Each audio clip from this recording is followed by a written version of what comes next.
Tom Barrack, chief executive of Colony Capital, takes the stage at the Republican National Convention in Cleveland last year. Mark J. Terlap, President Trump's top economic advisor, publicly rebuked his response to the tragedy in Charlottesville.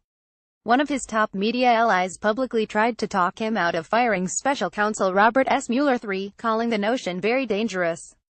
The Senator Trump has leaned on perhaps more than any other has now publicly questioned Trump's stability, repeatedly.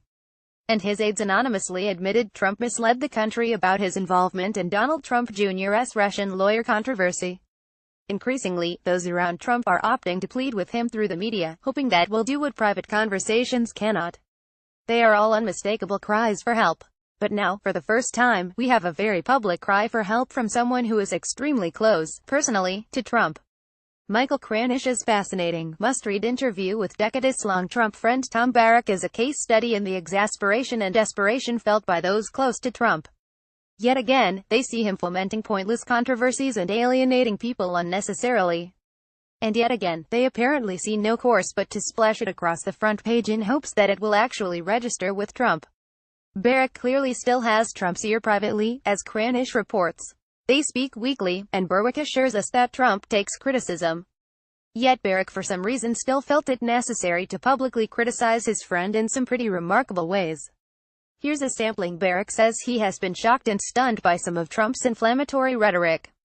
He publicly criticized Trump's travel ban on certain Muslim countries and his push for a U.S.-Mexico border wall. He says Trump has too many yes men around him. This quote: he thinks he has to be loyal to his base. I keep on saying, but who is your base? You don't have a natural base. Your base now is the world and America, so you have all these constituencies. Show them who you really are. In my opinion, he's better than this. That last quote, he's better than this, was headline waiting to be written. But perhaps the most telling quotes from the whole interview might be when Barrack relays how Trump responds to his critiques. It is not always fun, and no, he doesn't come back and say, by the way, your idea was right or brilliant, Barrack admits. He adds at a different point that Trump often says to him, I love you, but if I listened to you, I'd still be on The Apprentice. If I'm allowed to read into those quotes, it suggests Barrack is hugely frustrated by his friend's unwillingness to take his advice. And it explains why Barrack would go public. Of course, saying these things publicly also only adds to the circus that is the Trump administration. But Barrack, and plenty of others, have made the calculated decision to say them even if it increases the perception of discord in the White House.